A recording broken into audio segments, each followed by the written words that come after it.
পদ্মা সেতুর একটা মুরাল তৈরি করতে ১১৭ কোটি টাকা খরচ। চিন্তা করে দেখেন এদেশের মানুষের পকেট কিভাবে কাটা হয়েছে। সরকারি রাজস্ব থেকে কিভাবে টাকাগুলো নেতারা ভাগ বাটোয়ারা করে তাদের পকেটে নিয়েছে, চিন্তা করে দেখেন।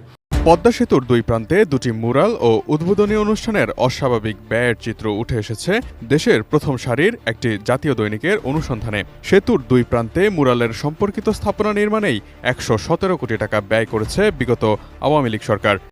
একটা পদ্মা সেতুর মুরাল তৈরি করতে ১১৭ কোটি টাকা, চিন্তা করে দেখেন তো যে এত টাকা কিভাবে ব্যয় হয়। বাংলাদেশের কিছু পরিবর্তন আনা দরকার। বাংলাদেশের এই নীতিগুলো আসলে একদমই পছন্দের না। সেটা হচ্ছে বাংলাদেশের উন্নয়ন অবকাঠামো নির্মাণের ক্ষেত্রে যে পরিমাণে বরাদ্দ দেওয়া হয় প্রতিটা ক্ষেত্রে তার ১০ গুণ পরিমাণে স্থাপনা নির্মাণ করা যায়।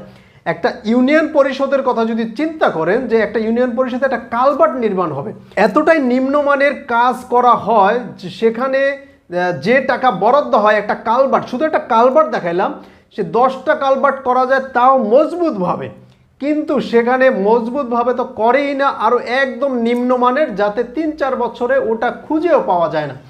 আর এই কাজগুলো, এই টেন্ডারগুলো ক্ষমতাসীন যারা থাকে তাদের একদম চেইন অফ কমান্ড, একজন সংসদ সদস্য থেকে শুরু করে প্রতিটা একদম মেম্বার চেয়ারম্যান থেকে শুরু করে সম্পূর্ণ একটা রাজনৈতিক বলা একটা ক্ষমতা।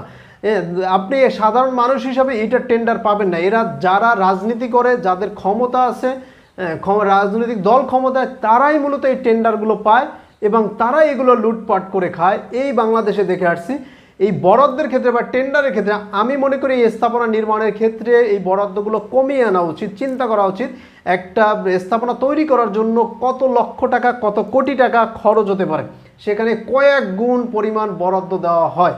হ্যাঁ, এই টাকাগুলো অবৈধভাবে দুর্নীতি লুটপাটের মাধ্যমে এগুলো মূলত এই রাজনৈতিক যারা দল ক্ষমতায় থাকে তারা তাদের পকেট ভরে।